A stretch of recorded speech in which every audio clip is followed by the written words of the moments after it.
Testing, sound. Woohoo! It's working. Yes, it's working. Oh boy. Oh. Can I say that it really was an effort today to wake up for some reason?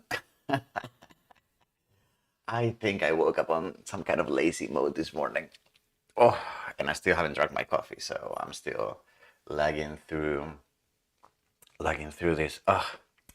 Anyway, are we live? Yes, we are. YouTube is complaining about. Can you hear me? Can you hear me? YouTube is complaining about the lack of sound. But I hear myself and I see the sound. Can anyone confirm that you can hear me? Well, all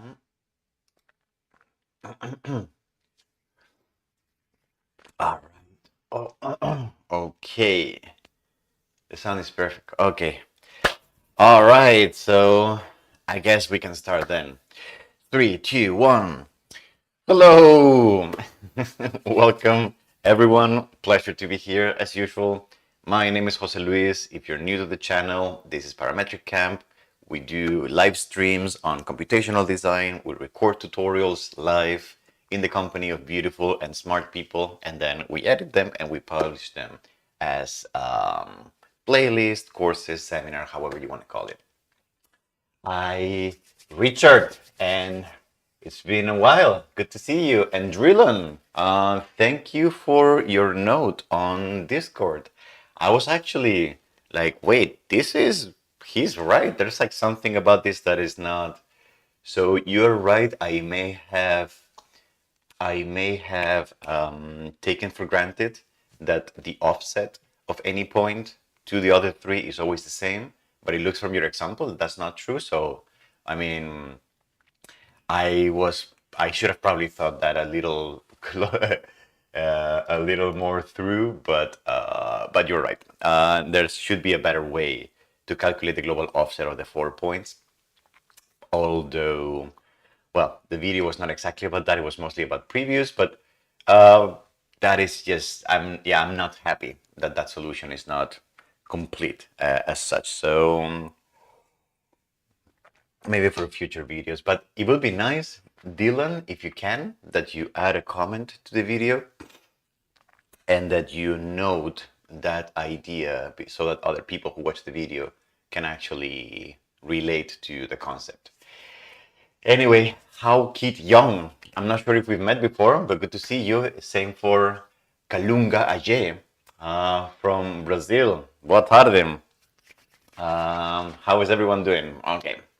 So if it's your first time here, we do all of this, tutorials, etc., etc. You can follow us on social media to know when we go live. You can join the Google Calendar that there's in the description of this video to find out when we go live. And you can join Discord like Drillon did, and then you can join the conversation and throughout the week, etc., etc. Okay.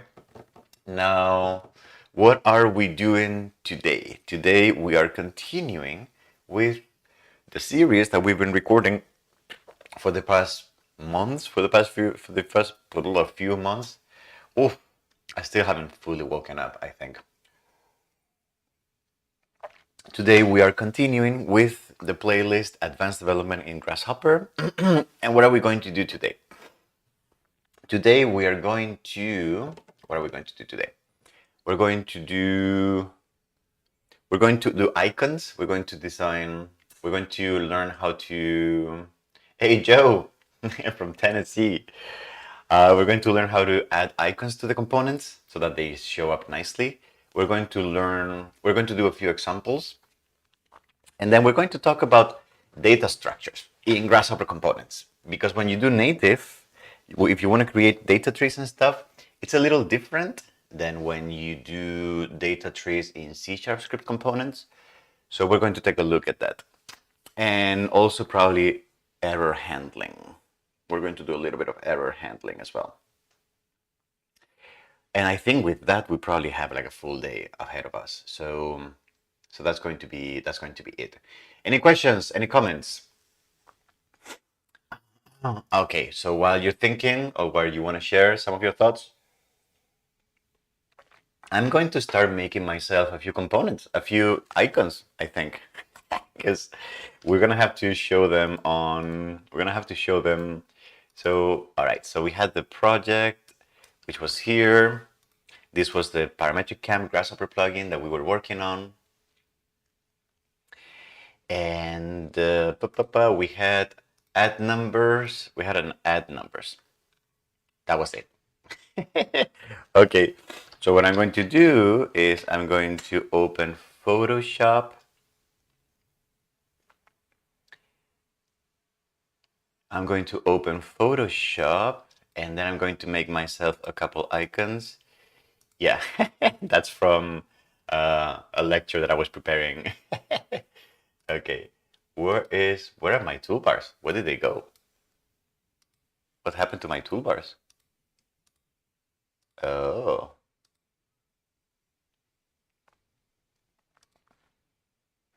My toolbars are gone.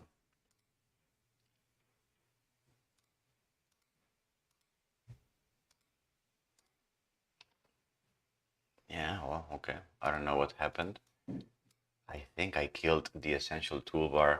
I don't know what that is. So go, you can go. I'm going to create a new one. It's going to be a 24 by 24. I believe that's what.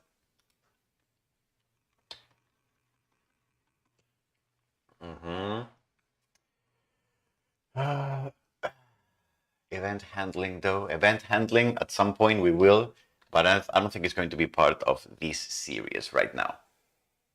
I should make a video on event handling on the C# playlist. Actually, that would be a good thing to do. Actually, how? Where you calling from? How Kit Young?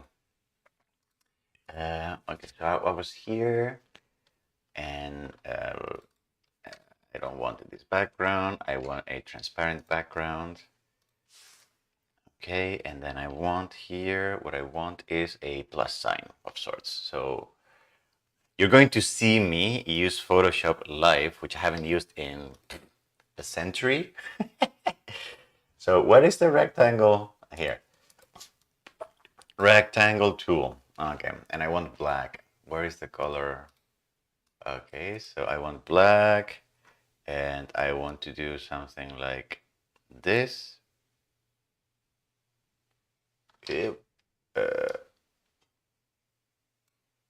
This, and well, something like this, for example. That came out really bad. Okay, so 0. Ah, okay, that's why.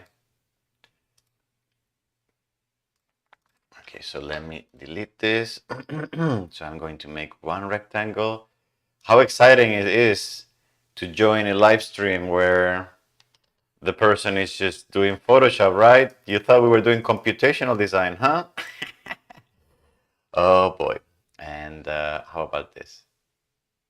No. No. How about nope? Ah. What's going on? All right. Up. And what about this one? Okay. Okay, that sounds about right. Okay, I'm going to save this on my desktop as plus sign. Plus sign. Okay, so that's going to be one thing. And then the other one that I'm going to do is going to be a new document. It's also going to be 24 by 24, but here I want to do a Arastu. How are you doing, sir? Good morning. Here, what I want to do is, oh, we need to nerd out and some robot stuff, huh? Ooh, that's looking very exciting. So I want to do an icon for the plugin. So that's going to be like a P and a C of sorts. I wonder if I can just do text here. Where is text? Text. And then do text here. Oh, that text is huge. And then do like a tiny text here. And then say PCam. and then I do this, and then we're going to crank it up.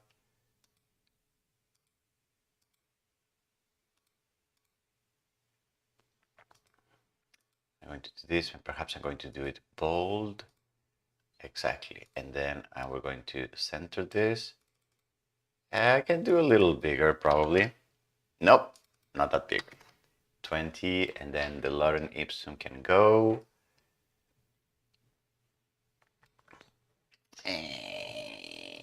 There's something not right about this. Maybe like this. Ooh, it's been long time since I haven't used Photoshop or any similar.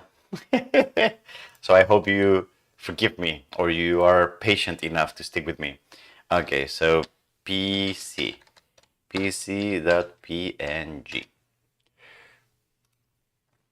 Okay, and now I have the two files here. I have the two files here. Okay, and then it's PC. Okay. I should get GIMP at some point. Yeah. Because for simple manipulation stuff, I mean, I don't need Photoshop really. What else? Okay, so we have icons now. And then we had the plugin, Grasshopper plugin component, plugin info, and add two numbers, so that's fine.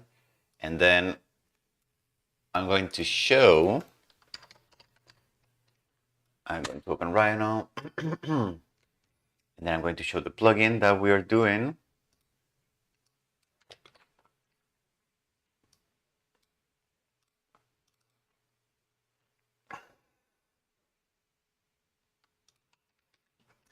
Okay, and then where was the plugin? Here, PCam. Maybe we could do something a little nicer, like a circle or something, so it doesn't look like text.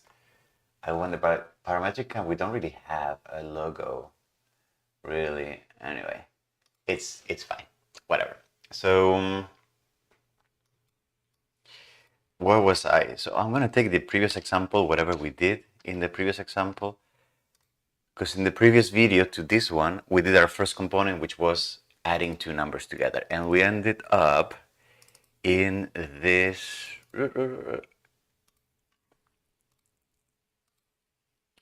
I didn't save the file. Oh no. Oh, that's not cool. Well, let me pull the video up then. Native components. Okay. All right, native components, so that's me. And then here, where did we end up?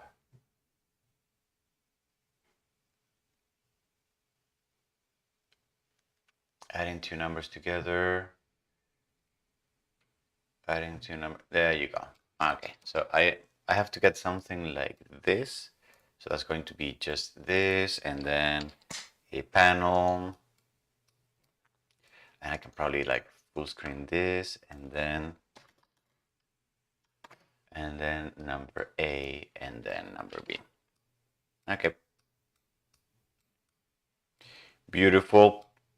That works. Yep. Okay.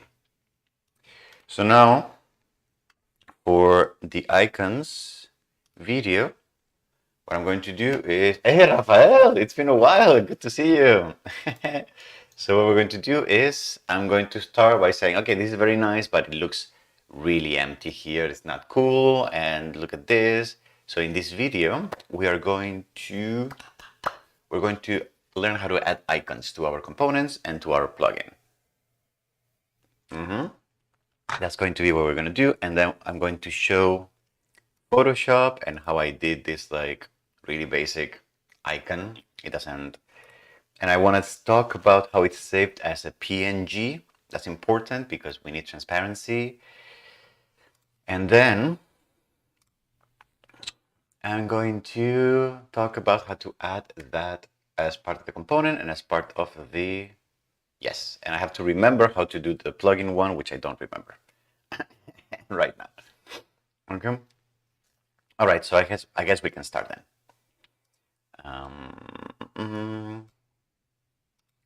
Grasshopper plugin. Okay.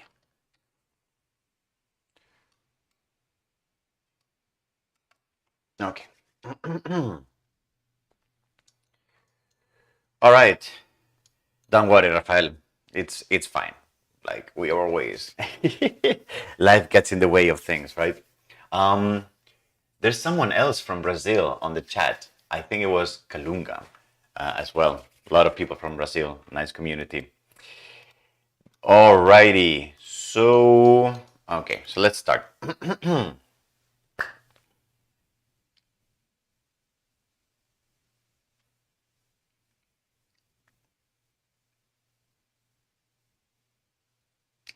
Hello, this is Jose Luis here at Parametric Camp, and welcome to another video in this series, Advanced Introduction to, not Introduction, Advanced Development in Grasshopper, where in this video I'm going to teach you how to add icons to your components and to your plugin. Because if you have noticed, the component that we developed before, the one that adds two numbers, it just gets this like empty box or like empty transparent pattern, Photoshop pattern, if you will. And if we go to the plugin itself, it also has like no icons.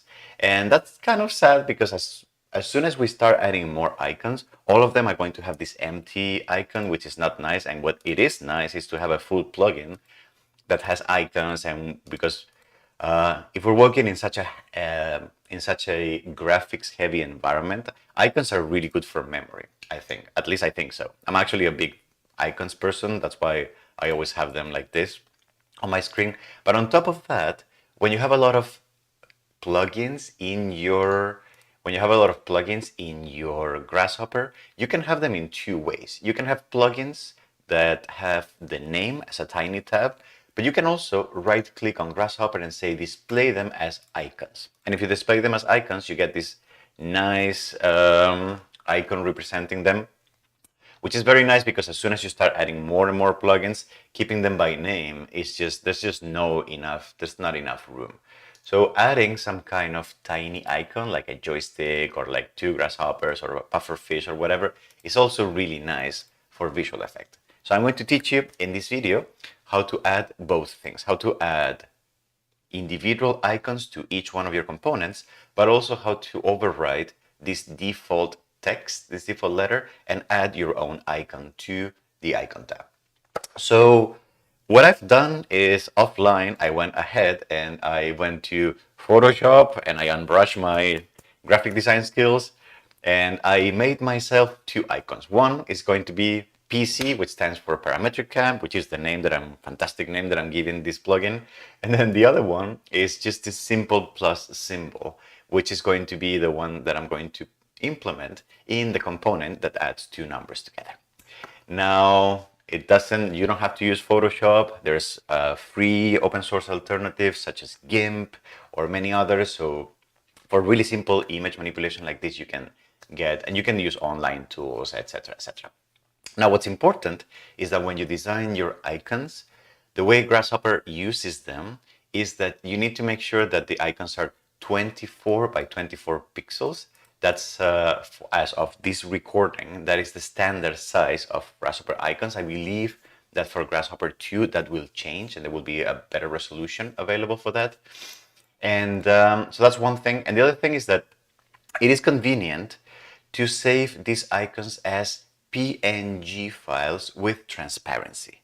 Because what Grasshopper will do is that it will use the transparency to overlay that icon properly and make sure that the things that should be in the back are transparent as well. So what I've done is I have saved these two icons. Now on my desktop, you can see them because it's black over black because of the transparency. But if I highlight them, you can see their shapes. Okay? So what we're going to do now is we're going to bring in those icons into our Grasshopper plugin. So what we need to do is we need to go to our Visual Studio project here, all right? And what we need to do is we need to add items to the resources.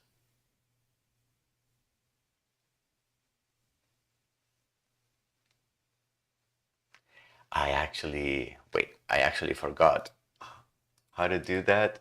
Assemblies. How did you, where was it? Resources, add item, add new item.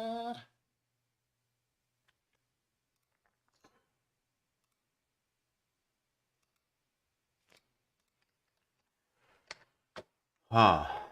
Wait, I forgot how to do that. Let me do like some quick.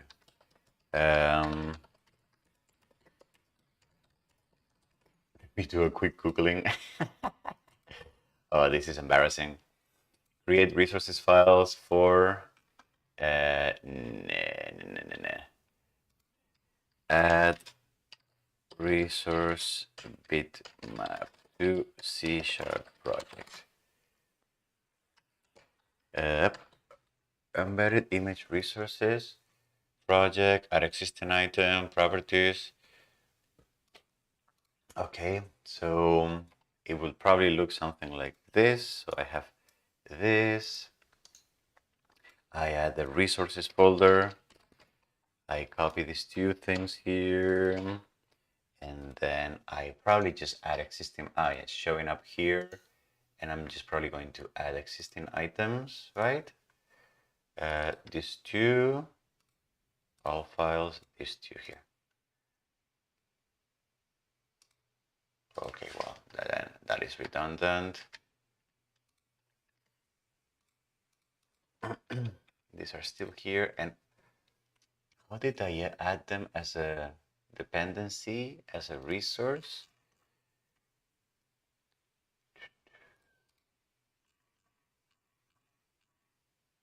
This didn't have. Oh, okay, I'm really blanking on this one. I guess I'm gonna have to look at some other projects. So what is Machina? Okay, so Machina.net, Machina for Grasshopper, assets, tutorials, banners, Machina for Grasshopper, resources, these are all the PNGs. And then here is the project. And then in properties, I have the resources, exactly. But I don't have properties here. Properties, resources. Okay, all right. Yeah, and then I click here, and then I add them, and then they show up. Very well. I got this. Okay. Beautiful.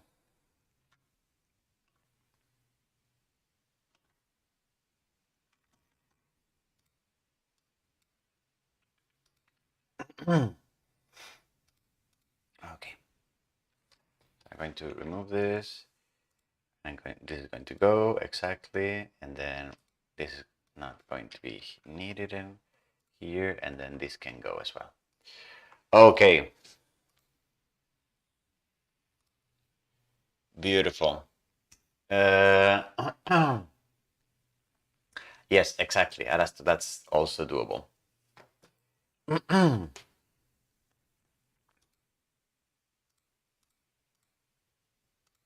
And where was I on the video? Okay, so maybe we're here. And we were here. Okay. All right, so let me continue then.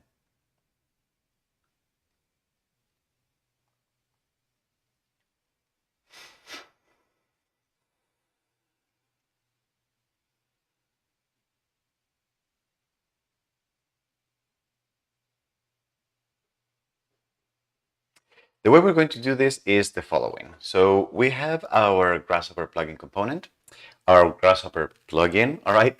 And then the plugin is a full project that has assemblies, dependency, packages, etc. One thing that we're going to do is we're going to right click here and go to properties. And you can see that on the left hand side, you have a lot of things that define how this project is compiled, and it's and has like a C# life of sorts. All the way at the bottom here, there is a tab called resources that we can touch so that our project knows that it needs to keep track of certain files, static files, that will be available to the code that lives inside of our project. So resources are basically that. Resources are files, yeah, either text files, bitmaps, or any other thing that you make part of the DLL that you compile and then you distribute with your code. And now you can see that we have a folder here called properties, resources, etc. Something that I can do is I can go, for example, here to change. I can change the type of resource that I want to add. For example, I can make it images. And then what I can do is I can dock this all the way here to the right, and then take my 2 images and drag and drop them here into the plugin. Okay? What that will do, I believe, is that it will create on your project, it will create this new folder called resources, and then it will automatically copy those 2 PNG files into the resource folder. That means that now the project contains those 2 files and that we can use them and manipulate them. One thing that I would like to do as well is, let me figure out where the properties are. Let me find here, view, where was this? Solution Explorer, properties.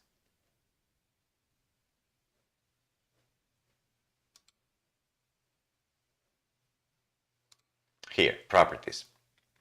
So here under properties, if I want to take a look at this, okay, so we can see now that the files are here in PC, plus sign, etc., etc. They are found here. This is the file name. And I believe, I'm not entirely sure about this, I believe that you may have to choose here copy always for the images so that the images are transferred to the DLL file. They're not loaded dynamically from the system. Okay? So that's one thing. We added the resource files to our C# project. I'm a little rusted with resources, so I hope that I didn't say anything that was utterly wrong. And then the next thing that we need to do is just for each component, we need to make sure that we attach to the component the right icon.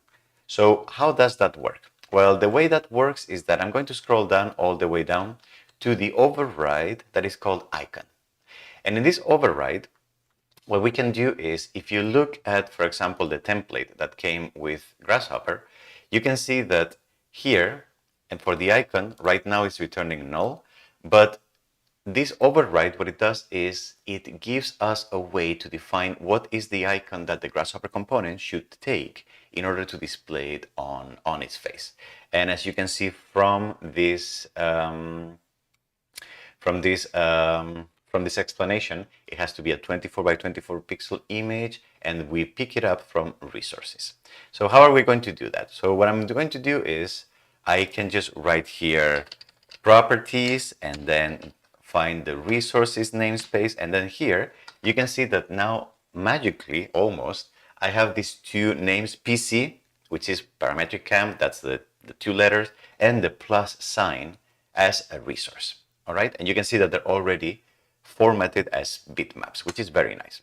So we can do that, and then we can just save this and this will work. Or we can do the shorthand getter form for all of this, which is basically removing all of this, and just saying, whenever you request the icon, just take this icon here and using what's called the arrow notation, which in C# means a pure getter. It's a function that always returns the object that we set here. Okay? So I'm going to close right now, and I'm going to see, I'm going to see if this works. So I'm going to close everything. I'm going to start the plugin.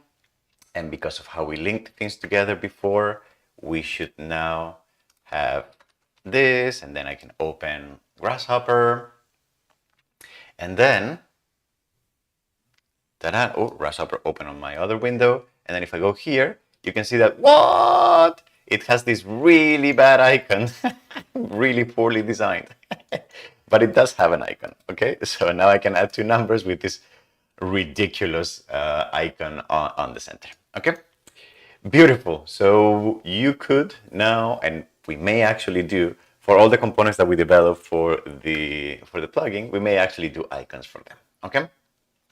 Now, what about the icon for the plugin itself, for the full plugin? How would we do that?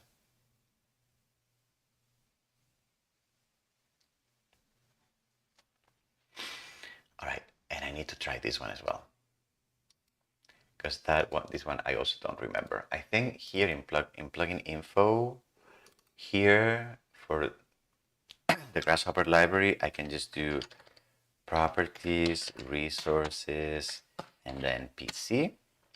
Okay.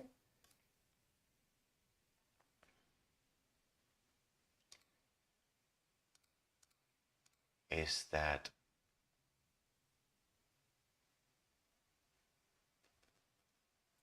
and it is not working. Oops, spam. And it's not working. Display text, display icons. Okay, so I wonder what's going on.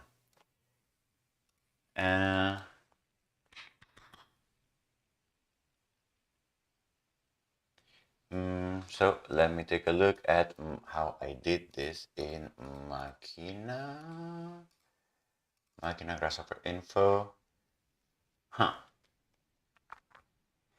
So it does have the robot, and the robot should be in the resources file. Machina robot. Oh no, that's not the robot. Well, it's actually not the robot, it's the head. Exactly. It's the head that shows up. So I guess it has to be somewhere else. Application configuration, Grasshopper info, Machina. The icon is not the robot, it's the head. So let me look for the head in the full project.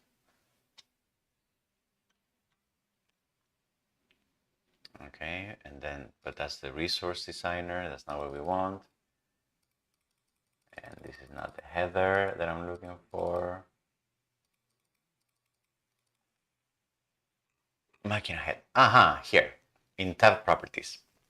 Exactly. Where assembly priority. Category, short name, server, component server.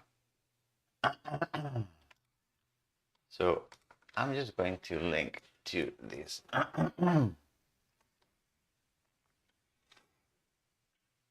Anytime I call in the add category, this guy. Such class are always loaded from before any other class in Grasshopper. Okay.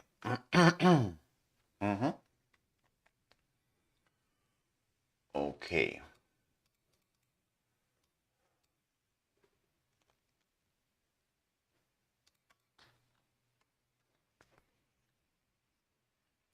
All right, so this is not going to be it.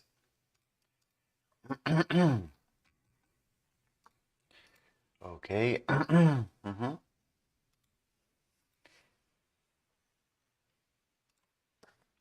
All right, I think I got it.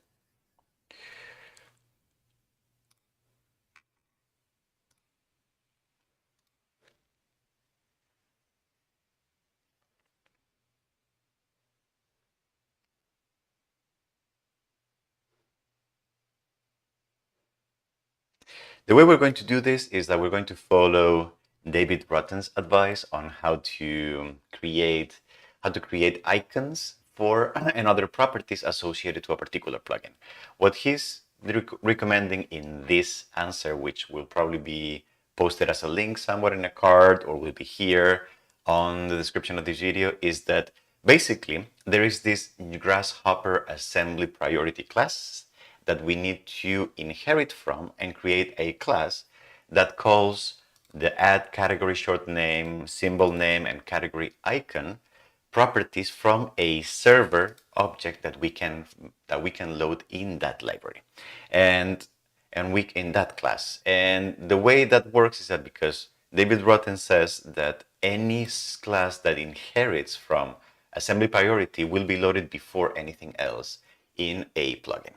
So that sounds a little weird, perhaps. So let me show you how that would work out. So what I'm going to do is I'm going to add a new class, all right? But this one is not going to inherit from Grasshopper component. It's going to inherit from Grasshopper assembly priority, okay? Then where am I going to do that? Well, I'm going to start being a bit more careful about the distribution of my files. So I'm actually going to right click here and I'm going to add a new folder. And in that folder, I'm going to call it, for example, I'm going to rename it to, oh, I can't rename it because I'm still running Rhino. Sorry. So I'm going to stop Rhino here. And then I'm going to rename this to utils or utilities or whatever. And inside of this, I'm going to add a new item, which is going to be a simple class. Okay, this one doesn't have to be a Grasshopper class, doesn't have to be an empty Grasshopper because I don't want all the overhead and all the examples. I just want a simple one. Okay. And then what I'm going to do here is I'm going to say, this is going to be a public class. All right. I'm going to call this class, for example, tab properties. Okay, and or I could call this plugin properties, I guess, too. Anyway, it doesn't matter. And then what I'm going to do is I'm going to make sure that I am subclassing from Grasshopper assembly priority, which right now, as you can see, is giving me an error because I have not loaded in this class any dependencies from Grasshopper. So I probably need to say using Rhino and then using Rhino.geometry. I'm not going to use any of this here. I'm going to say using, for example, Grasshopper, using Grasshopper kernel, for example, right? And yes, and it turned out that this was found inside of Grasshopper kernel. You see how this one highlighted a little stronger? In general, when you're working with plugins, it's just fine to just copy paste all of this because the compiler will get rid of those who are not needed. So you can just add as many as you want here as well. And I'm going to rename this file to tab properties just because I like files to have the exact same name. Oops, did I remove? Yeah, I did. I forgot.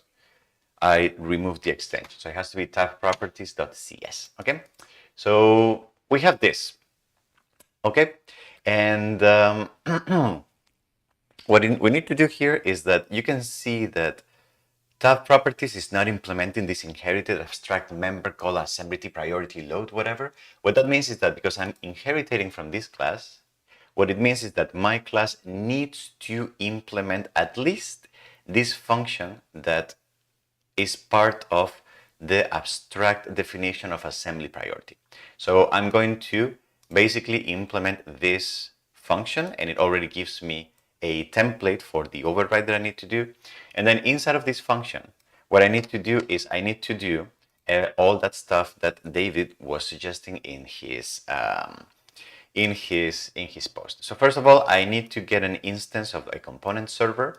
So what I'm going to do is I'm going to define a server that is going to be Grasshopper dot, I forget where, instances Grasshopper server, no, component server, exactly. So that's going to be one thing. And then on that server is going to be the object that contains the add category, the add icon, etc., etc. Think of this server object as similar to that P manager that we use to add interface with the inputs, interface with the outputs, etc., etc. So here I can say server dot and add category short name, for example, and that's going to be PCam, and that's going to be, for example, PC. All right, that's going to be one thing. The other thing can be server.add symbol name, and I'm not sure exactly what the differences are, but I'm just going to add the same thing here, just in case. Okay, we can probably read through the documentation. Or maybe the symbol name is just, maybe I need a character here, so that's what I'm going to do P. And then for the icon, I say add category icon, and then it's asking me for a full category name, so that's going to be PCam, for example. And then to add an icon. The icon is going to be under properties.resources.pc. Okay, beautiful. And then once I'm done with this, what I need to do is I need to return a loading instruction saying that everything went well, you can keep loading the plugin. Okay. Now, one thing that I want to highlight is that the category for the short name, I think this PCamp should probably be the same name as the name of the categories that we are defining here.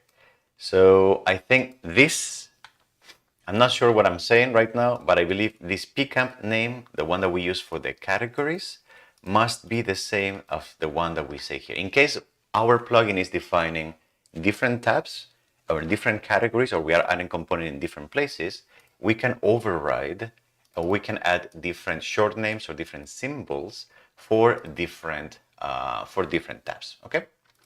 So I'm going to save this. I'm going to run this, and let's see if that works. Okay. And I'm going to trigger Grasshopper. And Grasshopper is opening here. And ta-da! Look how awful this looks.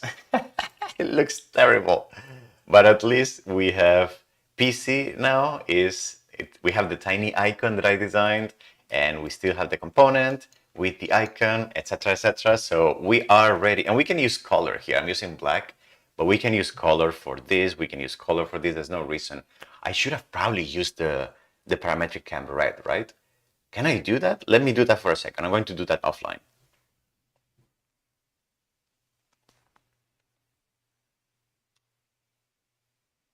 I kind of want to do that now. Hey, no. Welcome. How are you doing, sir? And what the red parametric camp? Red. Let me load that up somewhere. Where do I have that? I guess it should be here. So I'm going to do this, and then I'm going to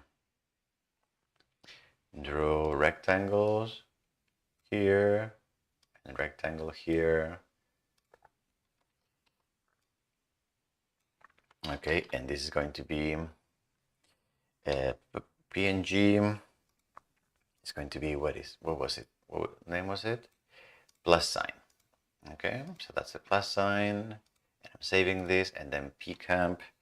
I'm just going to add some new text here. Where's the text? And then I'm just going to do PC. No, wait. I'm just going to edit this text here. Okay, fine. I'm removing the text. Oh boy, I'm really bad with okay, and Myriad Pro, this is going to be Titanium Web Ball, which is the official parametric camp, and this is going to be PC, and I want the, why do I have colors as art as, oh boy, I'm really embarrassing myself right now.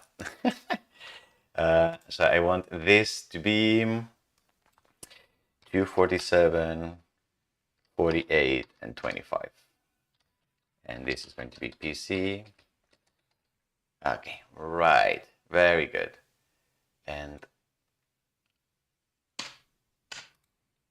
Titanium Web. Okay, and I'm going to save this as PC. .png, very good. And I'm going to save that. And I'm going to replace those files. I'm going to, where are those files? Oh, they're here. Yep.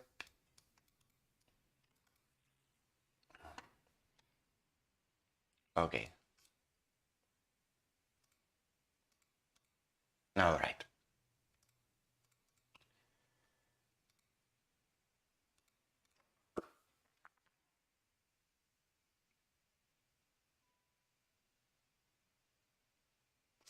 All right, I just changed the color of the two icons and then I save them as PNGs. You can see them on my desktop. And then the only thing I need to do is I need to copy them and I go to resources where they are black and over transparent. I'm just going to replace these two files. That will load them with its changes on my Grasshopper, on my plugin project. And then I can just fire this, open it up, and then the changes should now be updated, correct? Correct. And where is this? Yes, parametric camp in red here, and the red operator. Now it looks like the red cross. But you get the point, okay? Beautiful. Well, this was icons, and you can see that it's very easy to do. You just have to know exactly how to add the resource to the project and how to link that to the overrides for the component. And this is a special thing that we need to do for the icon here on the tab. Okay, but that's pretty much about it. Well, thank you very much. I hope you enjoyed the video. If you did, maybe subscribe to the channel or hit the like button, etc., etc. And let's move on to learning a few additional things, or perhaps it's time to get our hands dirty and do some practice exercises. We'll see. We'll see what we do in the next video. Thank you. Bye-bye.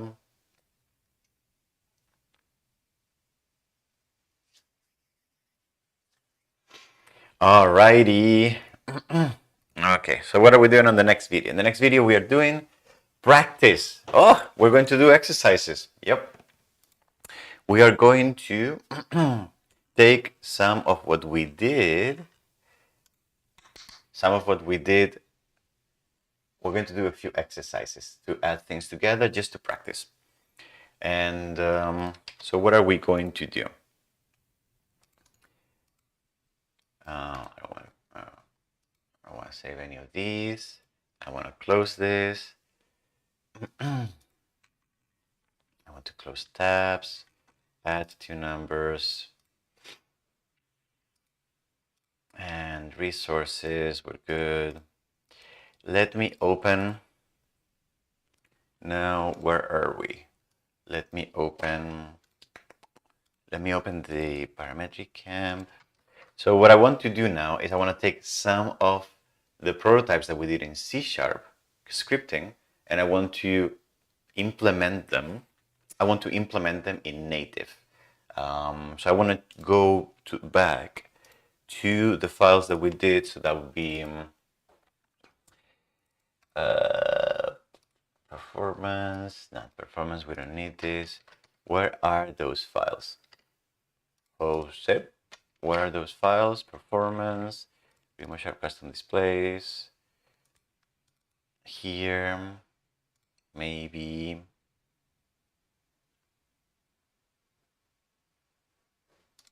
Oops, nope.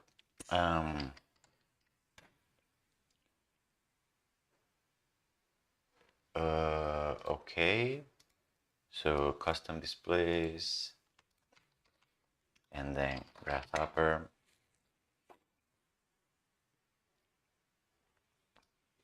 Why is Grasshopper opening in the wrong place?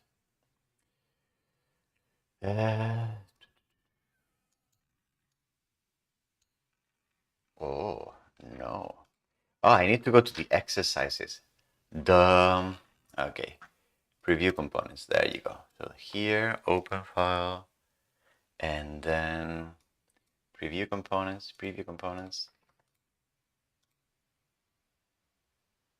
Oh, it's very heavy. Preview components. Okay, so here we have utility, addition, subtraction, multiplication, and division. Power, absolute. That's kind of lame. String length, string concatenation, string length, series, range, and then a few vector components.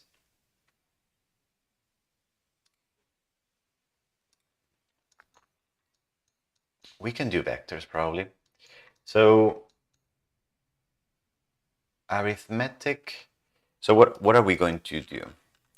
We've done, what did we do? We've done, for example, we've done addition, which we already have. And that's utilities, utility components. Utility components. Then in utility components, perhaps we can also do string length.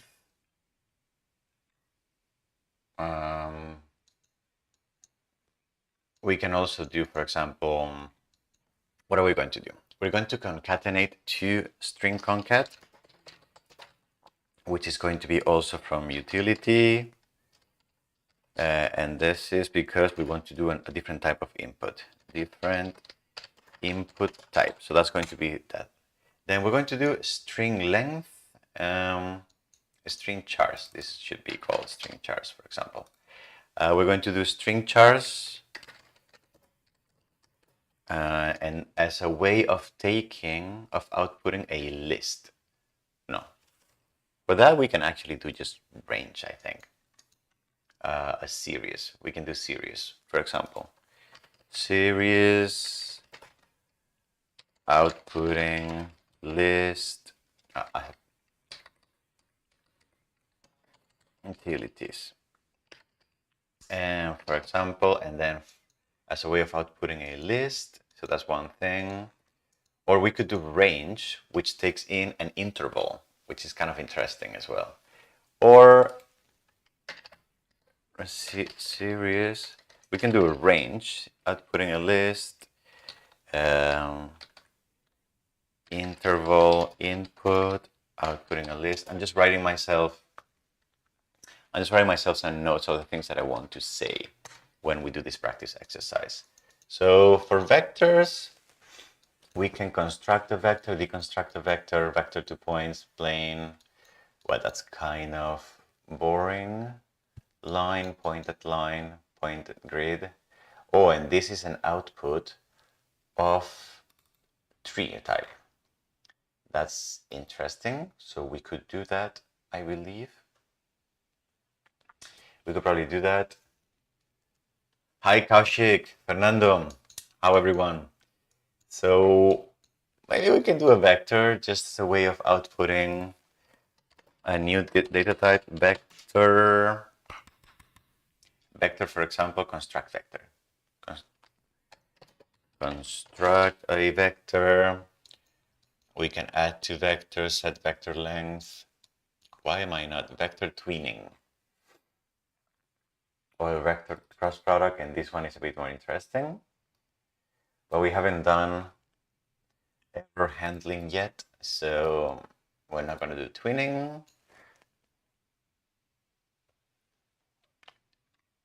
Then nerves, blend curve, 4 points, surface, divide curve, reparameterize, surface list.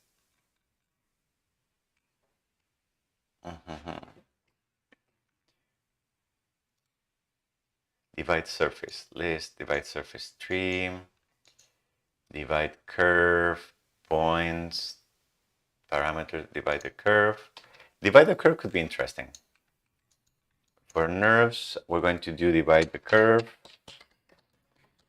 Divide the curve because it has a lot of data output, and that's kind of interesting. This is going to be, yeah. And then what else do we have here? Reparameterize, interpolate curve. Data, we haven't talked about that yet. Have we? Free info. but no, we have data structures coming up in the next video, so we're not going to do that. Dynamic simulation, we're not going to do that. No. And mesh components, also not going to do that yet. So that's an example of something else. Yes, all of these are going to come up in the future videos, and preview, etc. All of that we will do in the next videos. So yeah. So that's what we're going to do. All right. And is my audio? Oh, my audio is about to fail. Okay. So I need something. I need to attend to something, and it's going to take me about 5 minutes. So I'm going to leave this running, but it's going to take me 5 minutes to come back. I appreciate your patience, and if you want to stick around, I'll be back in 5 minutes. Okay, I'm just going to leave this running. Back in 5 minutes. Thank you.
I am back. Oh, my microphone? Yes. Oh, the battery. I'm gonna change the battery actually before things go wrong. Where do I have the batteries? Let me go check. Where do I have the batteries? Here. Oh.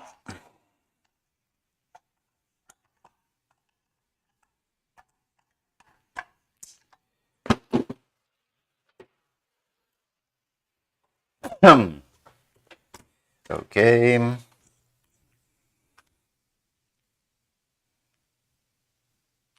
right.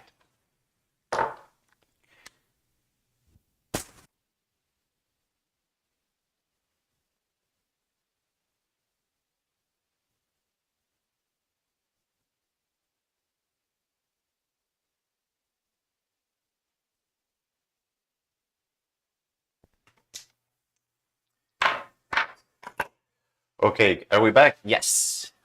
Okay. Well, so let's get coding.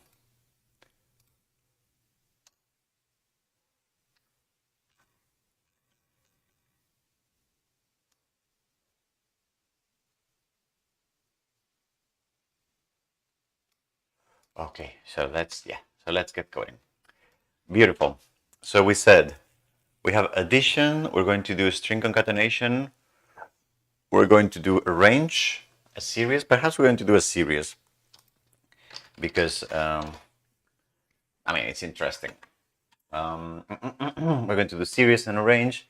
Then we're going to construct a vector from XYZ, and we're going to do nerves. We're going to divide a curve and spit out a bunch of different. Okay, so for this one, I'm going to record the introduction at the end. I will do the introduction at the end, and I'm going to do the introduction at the end. So I'm going to start by just taking a look at the components. Okay, I think so, yes.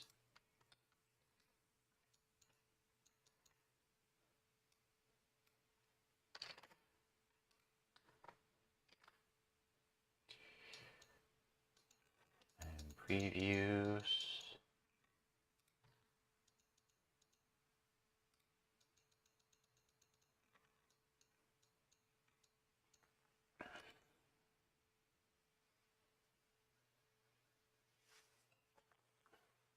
Mm-hmm.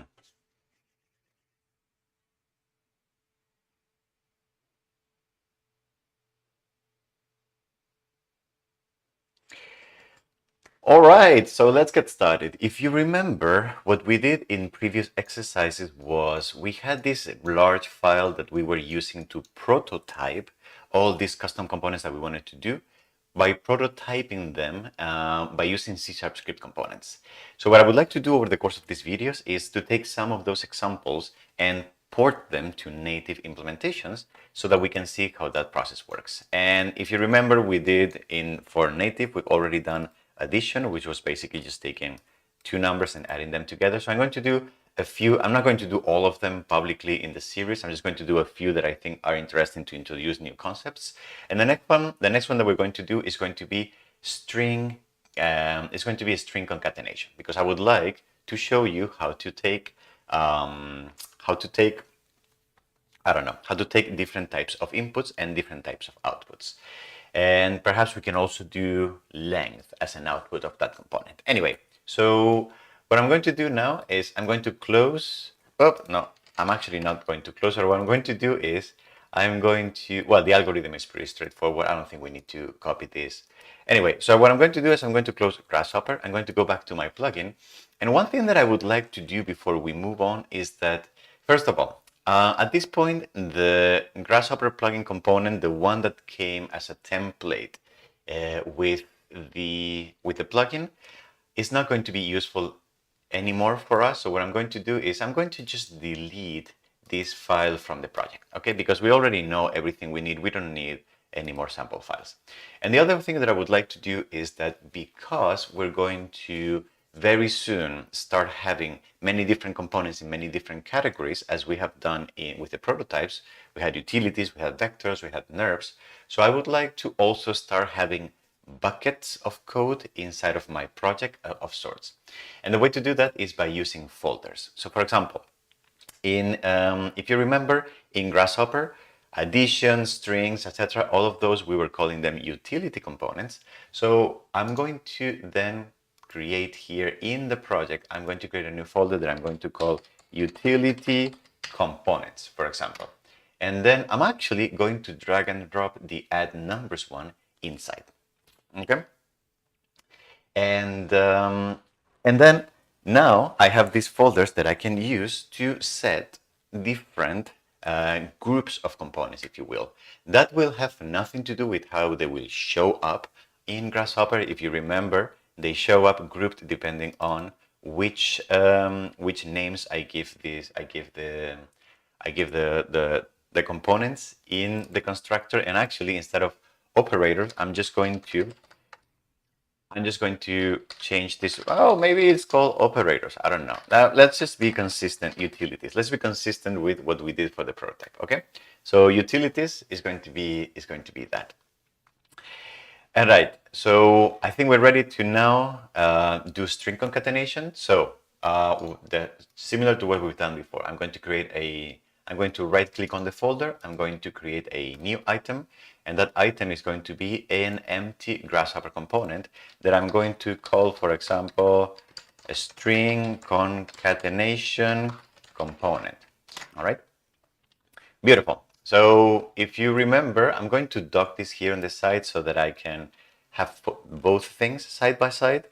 And so, for example, string concat, I think this is not a great name. So I'm not going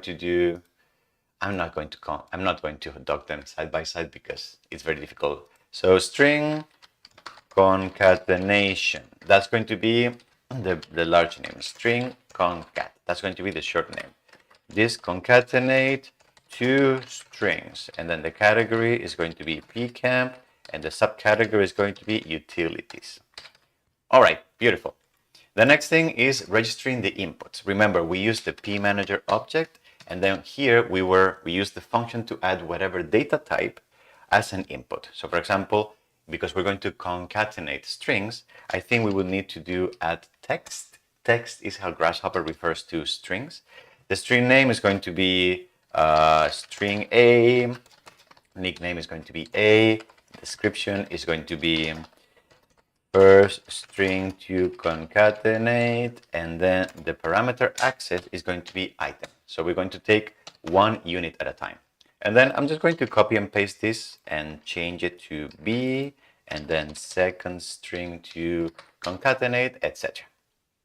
And then for the outputs, we only want one output. Actually, maybe we want two outputs. I don't know. Let's do two outputs. So we're going to have add text, which is going to be the concat is going to be the name, C is going to be the nickname, concatenated string, and the access is also going to be item. We're going to drop out a single item. And then in this component, I'm going to also output, as a byproduct of the calculation, I'm going to output the length of the concatenated string. So I'm going to say pmanager dot, and in this case, I'm going to add a number, or I could actually do an integer, because I know that that number is not going to have a decimal part. And I'm going to call this length, and then this is going to be called L, length of the concatenated string. All right, and then the access is going to be item. Beautiful. Okay, great. So now we have the two inputs. Now in the solve instance, what we need to do is we need to add first. We need to retrieve the two input items from the inputs. Remember that the way we did this was we defined two variables. So for example, string A, string B that we initialized to 0, and then we use the data access argument also as a form of manager to get data in and out of the component. So what we do here is we say da.getData, and then the data that we want to take is, first of all, the index is going to be 0, so the first item, and the destination where we want to store that data is going to be on the variable a that we just declared. All right, and remember that typically Grasshopper uses this pattern where we just say, if we didn't get that data, if that didn't happen, then just return. Do not execute, do not keep executing this solver, because if we don't have data, then we can't really do anything. I'm going to copy and paste this, and now I'm going to change this to the second input, so number 1, and the other variable that I want to store. So that in predefine empty storage variables, if you will, and then fetched input data, so that's going to be the second one, then solve, so the algorithm, that thing that we wanted to do, which in this case is going to be, I'm going to define concat as a plus b, which is very straightforward, and then the outputs. What are the outputs going to be? Well, first of all, or actually here I'm also, just to be really verbose, I'm going to define length as concat.length of the string. Okay, so that I just have all the data that I'm going to need to output. And then the output is just going to be as simple as saying da set data, and in the first output, I want to output the concatenated string. So that's one thing. And then da.setData, in the second one, I want to output the length of the string. All right. And for these exercises, I'm not going to bother with icons, and the GUID has already been generated automatically. So this is as much as I need for my component right now, I think. So let me run this and see if it works. And if we get that nice, I'm going to open Grasshopper. Okay, and then it's opening up in my other screen, PC, utilities, string concatenation, and then you can see that let's give it a try. So I have Jose and I have Luis up, and I put them together, and I get the results that I get are, first of all, Jose Luis without the white space because I forgot to add it, and then number 9. So maybe I want to add Jose and a white space after, and then 9 characters for that. Okay, beautiful. So it's working. That was pretty easy. String concatenations in utilities. What are we going to do next?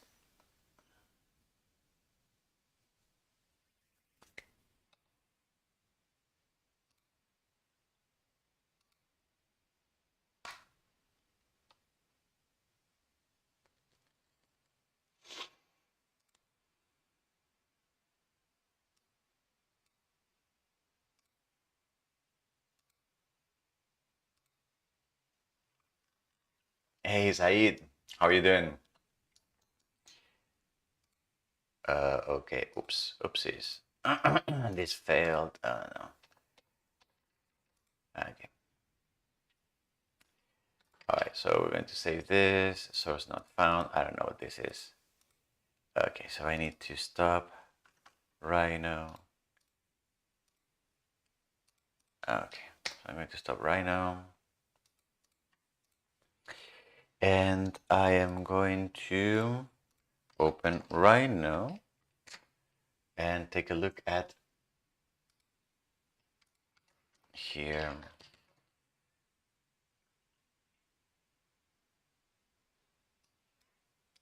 And not custom display, but previous component, this one.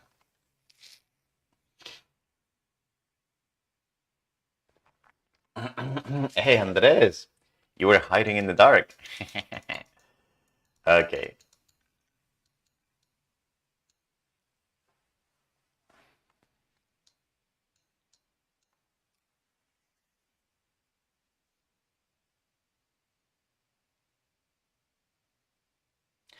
The next components that I would like to do are going to be the series component and the range component.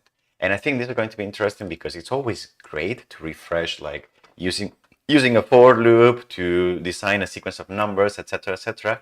But on top of that, we're going to see how outputting a list of numbers is going to be slightly different. We just need to work a little bit with the parameter, as well as taking as an input a data type that is so Grasshopper specific, such as intervals. Okay, so I'm going to basically take this algorithm and I'm just going to copy it. All right, because I would like to now start showing you how to transition from C# script written kind of code to more like native oriented written kind of code.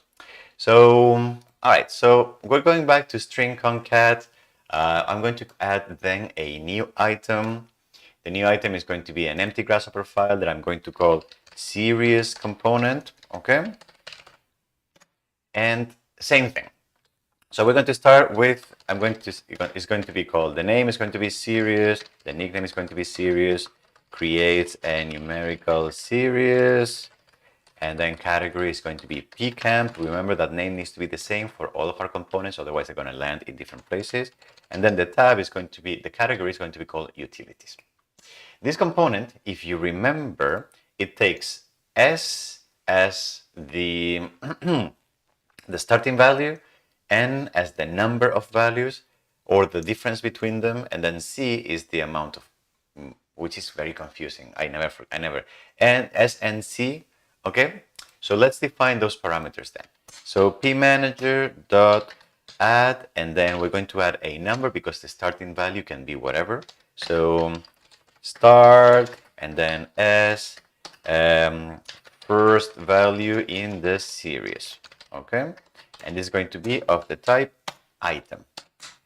The next one, pmanager, like add number as well, is going to be the gap, the step. Okay, we're going to call that n.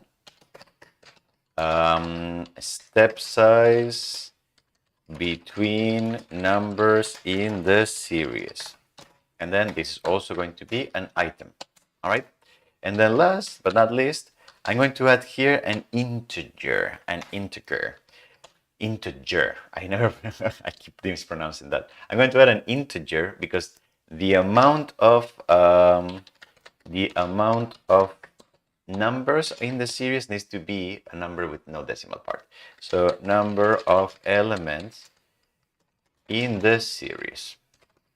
Okay. And is going to be also an item. So we have that. And before I lose it, I'm just going to go here to solve instance and copy paste what I just had from before, which is not going to work, but we're going to rewrite to adapt it to native development. Okay. Beautiful. Now for the output, it's going to be the same. We're going to take pmanager and we're going to add a number output, and it's going to be called S. Parameter is going to be the series, going to be S, and then it's going to be the numerical series. The only thing that is going to change here is that the parameter access, because we're going to be outputting a list of numbers, is not going to be an item anymore. It's going to be from the list, it's going to be a list. All right? Beautiful. Okay, I think we are quite ready for this.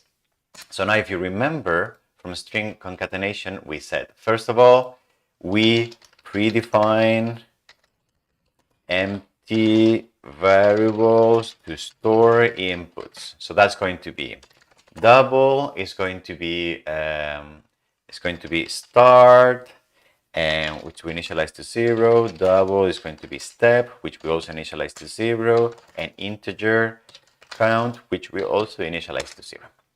Beautiful. The next thing we do is we fetch the inputs, and we use this if the DA element cannot get data on input 0 and store it in start. If that doesn't happen, then stop executing. All right, and I'm going to copy this 3 times, and that's going to be 1 and 2, and this is going to go to step, and this is going to go to count. Beautiful. All right, and now the algorithm. Okay, for the algorithm, we can pretty much copy and paste the code that we had. So I'm not going to go over how series are done. The only thing that we need to do is just to change the names of what things are. So I created a list with for the values that I initialize to be empty, and then I iterate between 0 and the amount of elements that I want to add, and then I calculate a value which is always going to be the start plus I times the step size, and then we add that to the array of values. As simple as that. And then for the outputs, the only thing that I need to do is I need to take that list now and output it through the first output. The only difference here is that before we were using this method called setData, which just sets one single unit of information out through the component. In this case, because we want to output a full list, the difference will be that we're going to do set, and you see how we have set data list, and set data tree. So I'm going to set the data list, and that's going to be 0 for the index, so the first output, and then vals is going to be the list that contains all these numbers. So I'm going to save that, and I'm going to stop Rhino, and I'm going to load. I'm going to fire a new Rhino that is started from, and I'm going to fire Grasshopper from my Visual Studio. And I'm going to dock it here, and I'm going to go here, and I have series. Okay, is this going to work? I have series, and then I have, you see how nicely the descriptions that I wrote in my component are coming up? That is very nice. So let me start with the, for example, we start with 0, the step size is going to be whatever it is, you know, blah, blah, blah. And then we're also going to do 10 units, for example. And then we get an output, which is going to be this numerical series that starts at 251, 2 units, and 10 elements. All right? What's beautiful about this is that the output is a list. It's not a single item anymore. Okay, let's try the same thing also with the range component.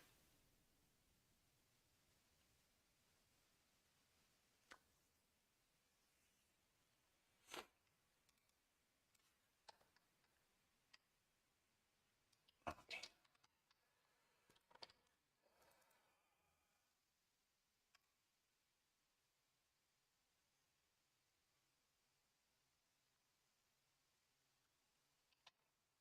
Mm-hmm.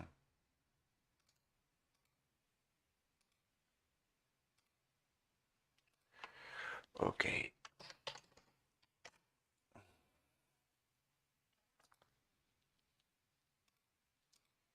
I'm going to copy the code. I'm going to copy the code, previous components.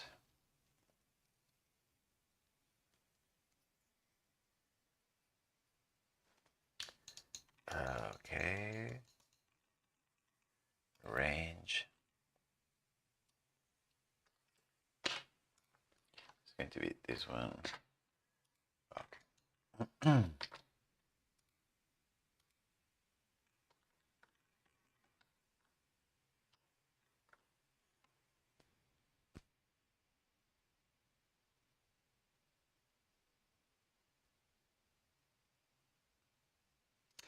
I'm back in my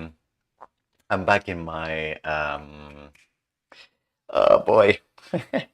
I am back in my Visual Studio project, and I'm going to go here then to the utility components, and I'm going to add a new item, and I'm also going to do an empty Grasshopper component. This is going to be called range component, and we're going to do the same thing. We're going to add the description, so that's going to be range creates a numerical range, and then the category is going to be PCam, and the subcategory is going to be utilities. Okay, beautiful.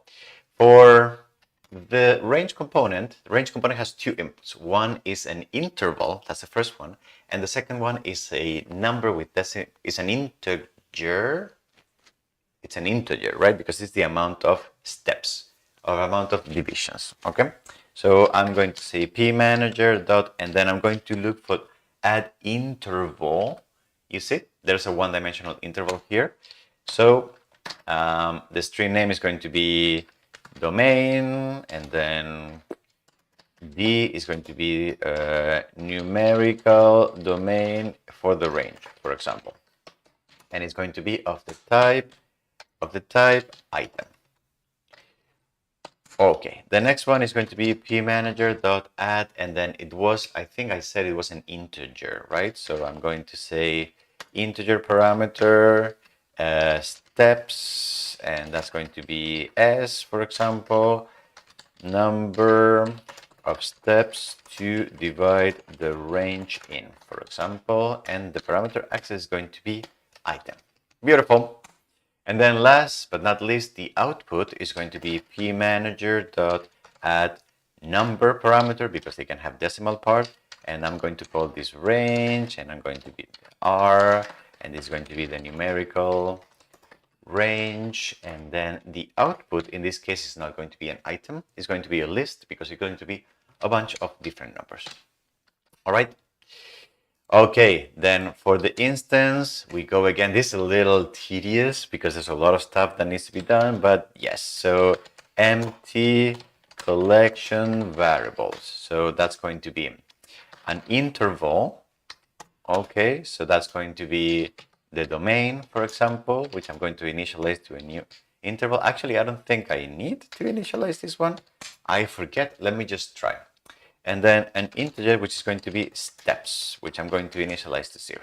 Then I'm going to fetch data, fetch inputs. What is this telling me? That I'm not using it, right? Yes, I'm going to fetch the inputs, and I'm going to say if we don't get data from input 0 and that goes into the domain, then return. And I'm getting here I'm using an unassigned variable DOM, so that means that I do have to initialize this to a new interval of some kind, right? So an empty interval, for example. And then here, I'm going to do the same for input number 1. I'm going to send this to the steps input. All right, beautiful. So now I'm going to drop here the algorithm. And I had copied it from... I forgot to paste it.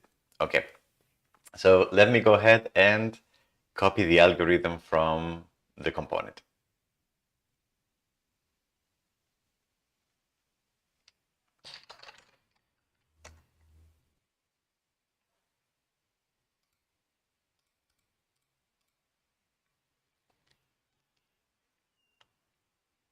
Hey, Nicolas. Good to see you. Happy you said hi. How's your arm doing? Is it better? Are you done? Are you ready to punch things? Okay, range. I got it here.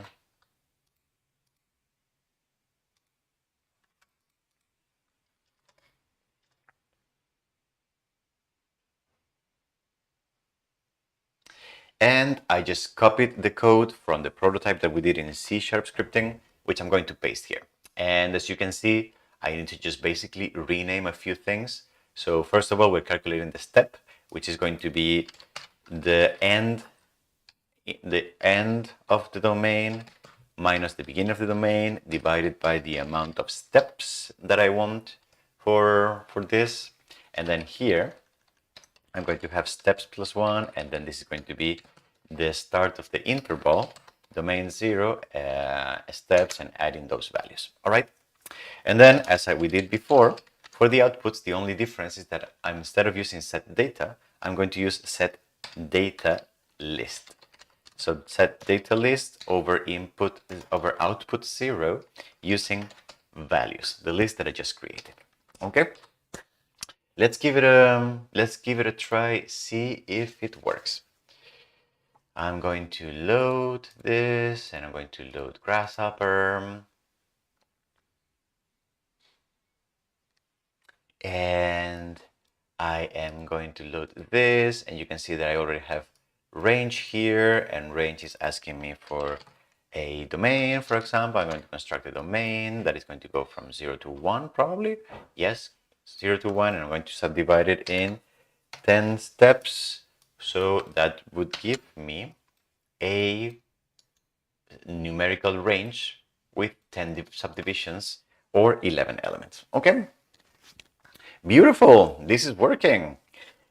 All right, so what is next? I think next is going to be vectors. I mean, we have to do vectors, of course. How can we not do vectors? Oh, no, I have an idea. Something that I would like to do. Yeah, let me show you what I would like to do.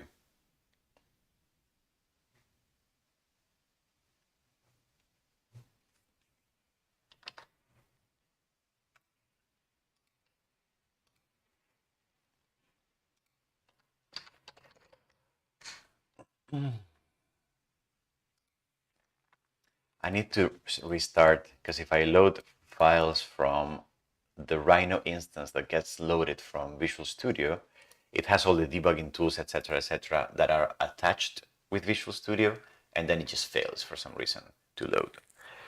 So that's why I keep like loading and unloading Rhino.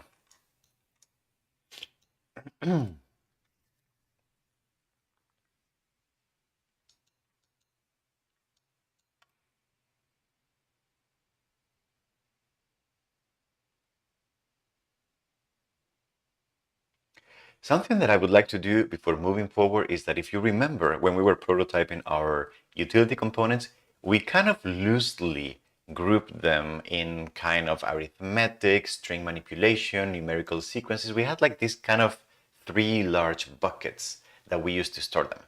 But if you see my current layout, you can see that the components are kind of all like just all there, which it's okay, but it could be better because if you remember, Grasshopper typically has a way to have these kind of separators and to allow you to group different components thematically or by proximity of functionality or however you wanna say that. So I think it would be nice to somehow separate these 4 components into 3 groups.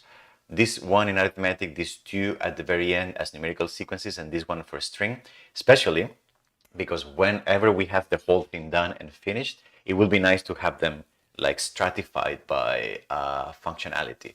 So that is actually something that we can do also with Grasshopper components if we do them natively. So let me show you how to do that. I'm going to close all of this, and then what I'm going to do is I'm going to go to add numbers, right? And when we create a component from the template, it gives us all these overrides, like the register input, register output, solve instance, and you basically just have to fill in the code. The one override that doesn't come out of the box is the exposure override.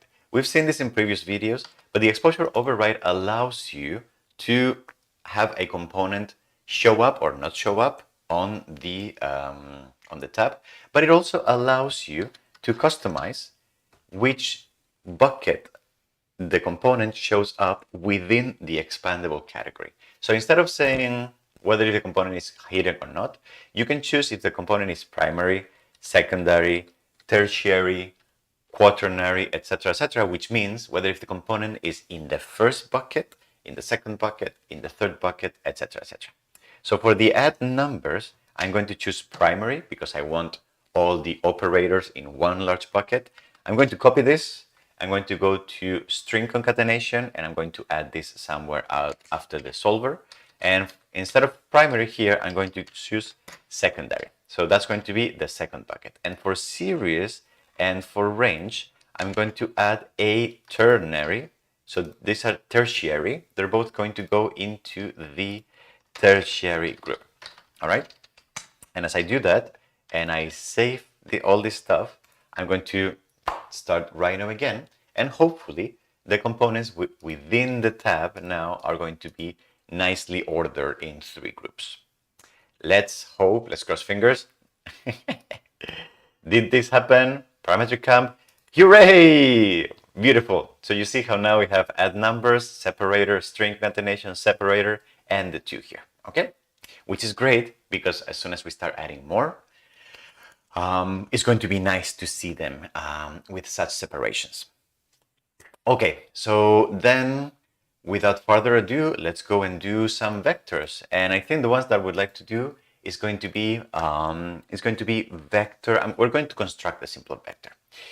That one is not going to be inside of utilities. It's going to be inside of another category, which is going to be vector components, for example. So I'm going to right click on my project. I'm going to add a new folder, and I'm going to call this vector comps for vector components. And here I'm going to right click on the folder, and I'm going to add a new item, which is going to be an empty Grasshopper component that I'm going to call vector. I'm going to call construct vector component. And this component is just going to take x, y, z values and output a vector. We already know how to do this. I just don't feel complete if I don't do vectors. You know me already from previous videos, right? So we just have to have vectors. So construct vector, and then the nickname, what, vector, new vector? I don't even know what a nickname could be.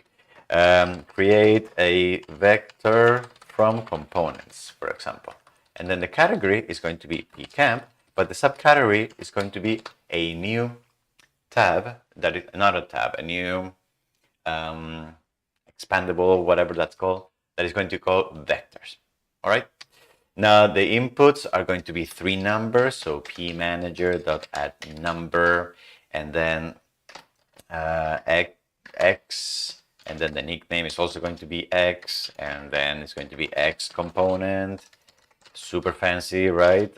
And then the access is going to be an item, and then I'm going to copy and paste these 3 times, y and z, y and z and z. We have 3 components, and then the output in this case is that I'm going to add a vector parameter, which I'm going to call vector v and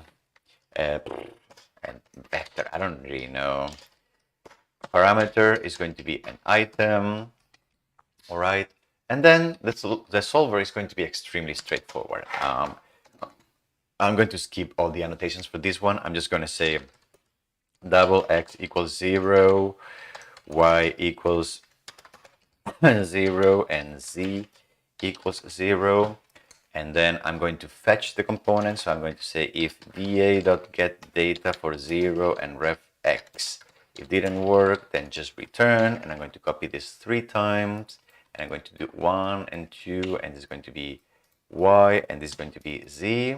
And then vector, I'm going to create the vector. So vector 3D v is going to be a new vector 3D from x, y, and z coordinates, which I'm going to output through the DA set data on output 0 and use v for the output. Okay, really straightforward.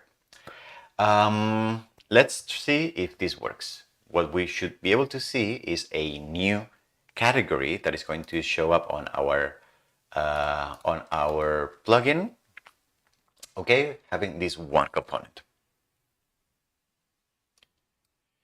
All right, vector, construct vector, and it looks like it's working. So I'm going to plug stuff here.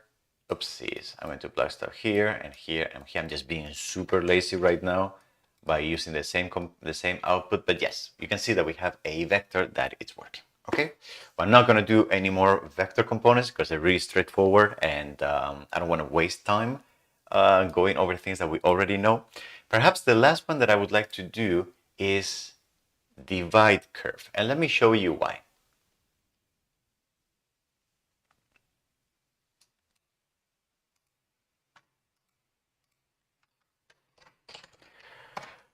Ooh, I'm kind of tired today. Yeah. Oh. So, parametric camp. Oh no, not this one. Here.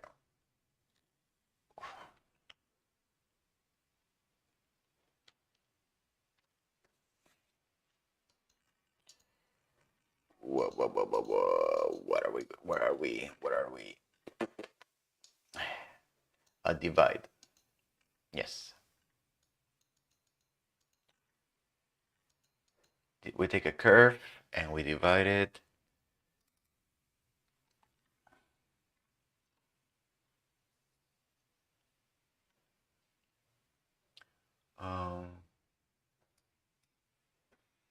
Okay.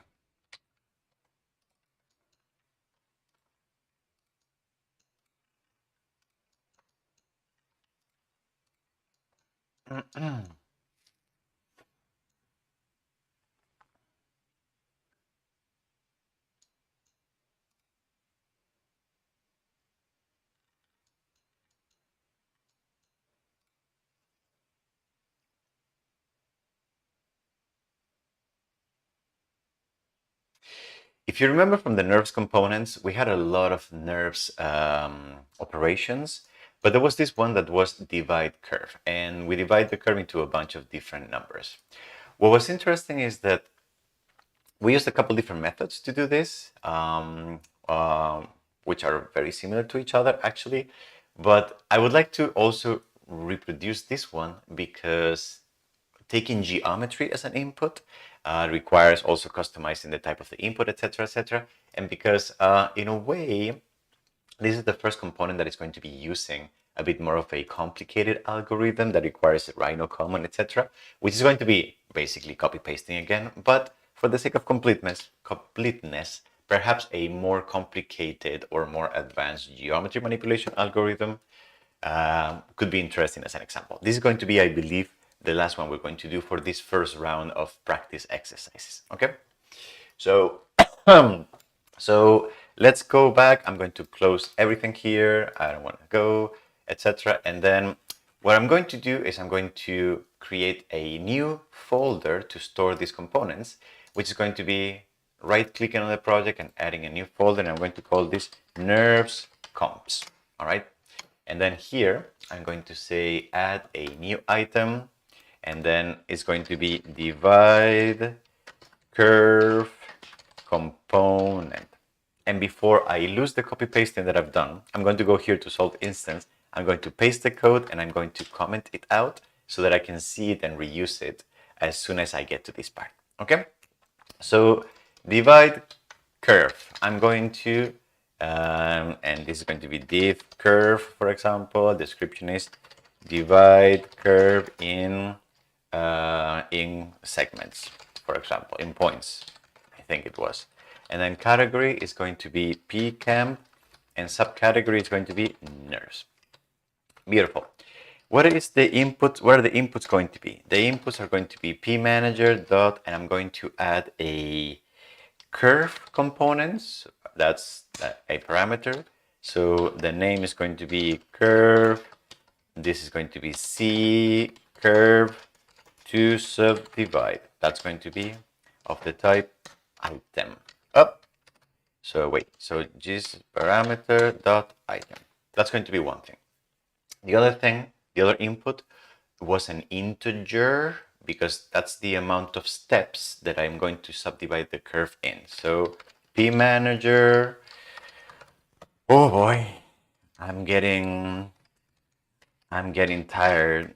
All right, so steps, and that's going to be n, for example, steps to subdivide the curve in, and then that's also going to be of the type item. All right. And I forget what outputs did we have. So we had the points and we had the tangents, right? And the parameters. I think we also outputted the parameters, correct? Yes. So the three outputs are going to be lists. So what I need to do is I need to say pmanager add, first of all, I'm going to add a point parameter, and that's going to be points, and then it's going to be p, and that's going to be subdivision points. I'm adding typos, and remember that this one, I'm going to set the type, the access of the output to a list, so because we're going to have multiple elements. pmanager, the second one I'm going to output is going to be the parameters at which those subdivisions happen.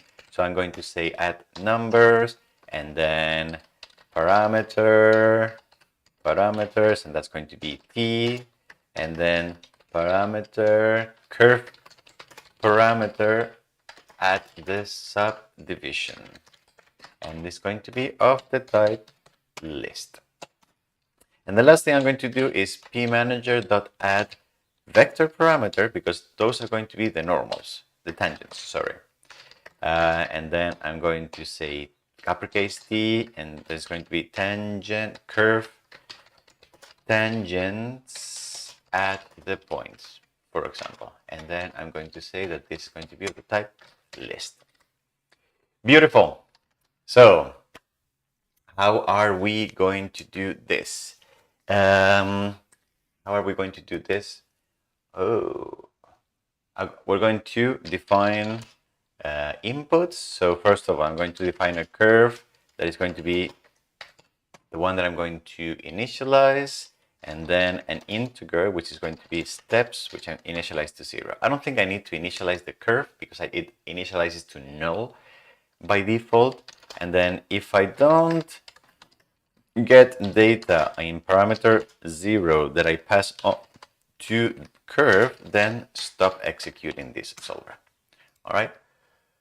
Well, it looks like I do need to assign something here, so I'm going to assign null here. All right. That's one thing. If otherwise, if I don't get data at input 1, then go to steps and then return. All right. Beautiful. So with that, I should probably be okay. And then I'm going to say here, I'm going to define the algorithm, which is going to be find the parameters of the subdivision. So here I'm going to replace curve, and n is going to be the number of steps. Okay. And you know what? Why are we going to do it the other way around? So at this one, I'm going to call it C, uppercase C, which is what I had already,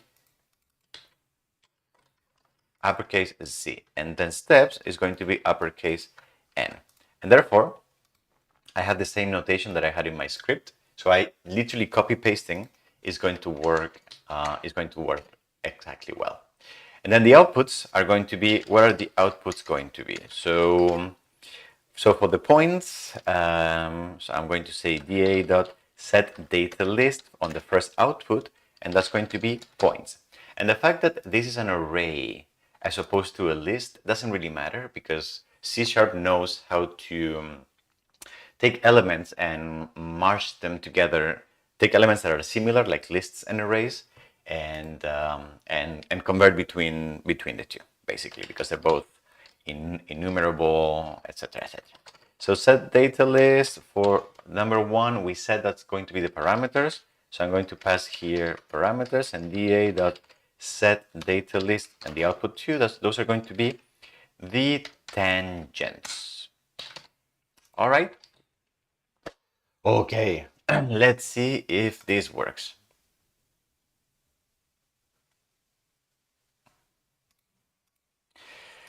Okay, where is Grasshopper? Grasshopper. Okay, and then we have vectors, we have nerves, divide curve.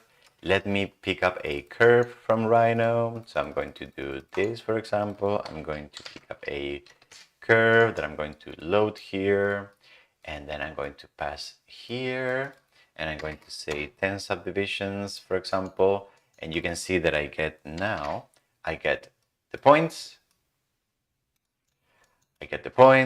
and then I'm going to get the tangents, the parameters, and I'm going to get the tangents. Okay, so it looks like this is working. All right, so I'm going to take a second to take all that we've done today in this video and shape it into a file that has all these custom components that we just made. Give me 1 second.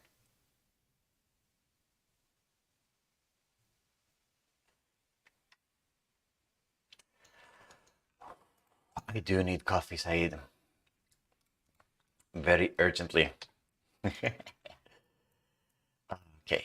All right. So that's going to be this. That's going to be this. And so utilities, we're going to add numbers. And the numbers are going to be this, number A, number B, and then a small output here. I'm going to add numbers. I'm going to concatenate strings. So that's going to be Jose, and that's going to be Luis. And this needs a white space. And then I'm going to copy and paste this here. And I'm going to output both things, and then range, and then series. We're going to add them here. This is because I'm basically going to start when I record the introduction, I'm going to show this basically. Enter series, so the starting value, that was 0. The step size is going to be 1.5, and then the amount of elements is going to be, for example, 10. And that's going to be a numerical series like this. Then for range, I'm just going to paste here a domain from 0 to 1, for example, also 10 elements. And I'm going to copy and paste this. And then we had vectors, right? Which we're going to construct a vector. And we're going to do that from 3 components. Okay, here and here and here. And here we go. And I'm going to just do whatever slider here. And that's it. Oh, and I'm going to save this somewhere. Yeah, why not? So I don't know. Okay, let's do this then. I don't know what finger I had. I think I had this one. I don't know which one I did. Okay.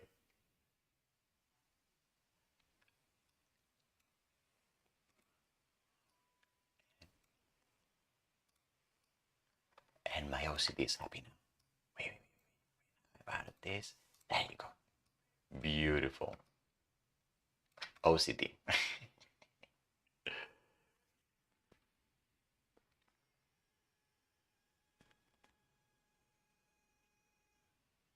And here we go. I have taken all the components that we just created today: additions, concatenation, series, range, construct vector, and divide curve, and I just put them together in a file showing all the work on native components that we have done in this video.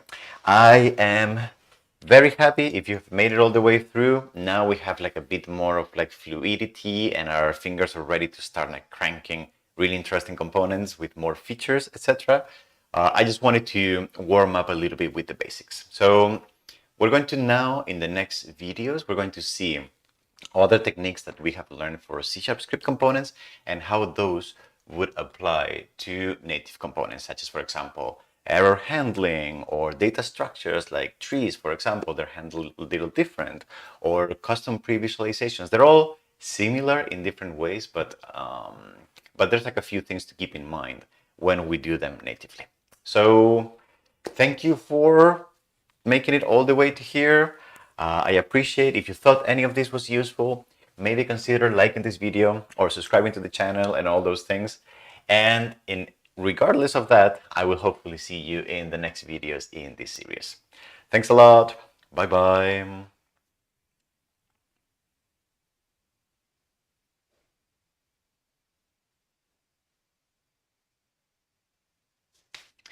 All right, and now we're going to do the intro.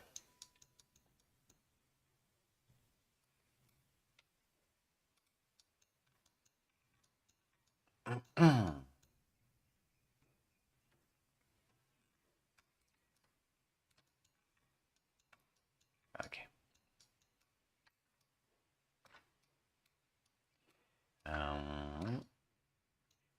All right.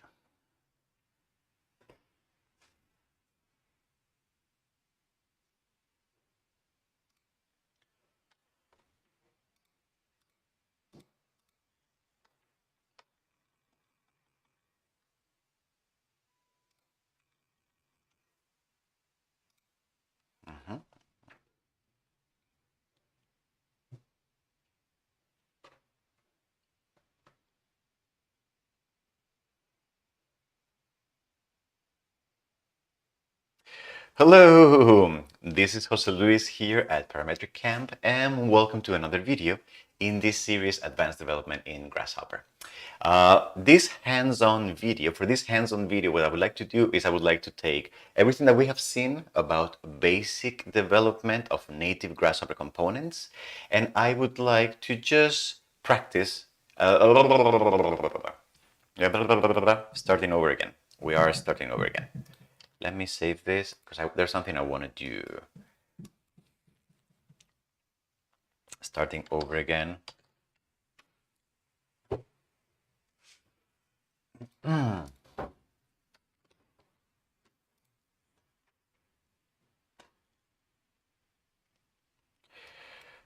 Because I want to load this one, but I also want to load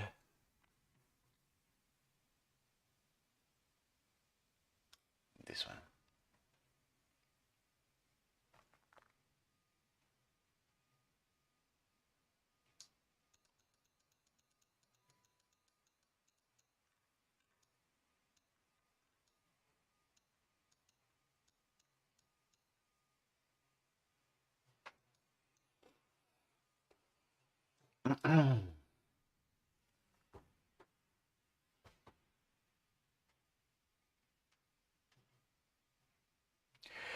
Hello, this is Jose Luis here at Parametric Camp, and welcome to a new video, a new hands-on video in this series, Advanced Development in Grasshopper. In this practice exercise, hands-on, what I would like to do is I would like to warm up to developing easy implementations of Grasshopper native components in this plugin that we're building together. And so I would like to take all the techniques that we have seen in the previous 3 or 4 videos and put them to practice with a few different forms of Grasshopper components. And what I would like to do is, if you remember in the previous exercises in this series, we have been building together this prototype of a super powerful library, the Parametric Camp library that has all these components with all this crazy, amazing functionality, right? Which we were using to learn C# script development. But what I would like to do is I would like to start porting many of these to the actual plugin in a native way. So we're not going to do all of them right now, but I would like to cherry pick a few that I found interesting, especially from the first batch, so utility, vectors, and nerves. And what we're going to do in this video is that we're going to now start implementing a few of those in a native way. So in this video, we already did in the previous videos add numbers, but we're going to try string concatenation, series, ranges, constructing vectors, and subdividing a curve. All of those components that we already prototyped in a C# way. So in a C# scripting way. So this video is going to be about taking that code and how do we now port that code into our plugin project, which we're going to subdivide in different buckets, and we're going to have different components that do the string concatenation, series, ranges, etc., etc. Okay? We're not going to see a lot of new stuff. It's going to be more about practicing just like simple components. How do you write them? How do you compile them? How do you debug them, etc., etc. Okay, we might see a few new things, such as, for example, how to take different inputs, different types. So how to load a vector, how to load an interval, how to output a list instead of an item, etc., etc. But it's going to be minor things. So if you think you have everything that we've seen in the previous videos under control, you're welcome to fast forward through this video or skip it altogether. We're not going to see much new. It's going to be mostly practice, okay? Otherwise, you may want to check it, of course, because why not? I mean, practice is always a good thing, right? And you're welcome to follow this video with me, building it together, or to just like set the speed to 2 times or 3 times or whatever and just watch me like crank all this code through, okay? Beautiful. So without further ado, let's start implementing some of our C# script prototypes. Let's start implementing some of our C# script prototypes from the previous videos into our native plugin. Okay, let's get hands-on.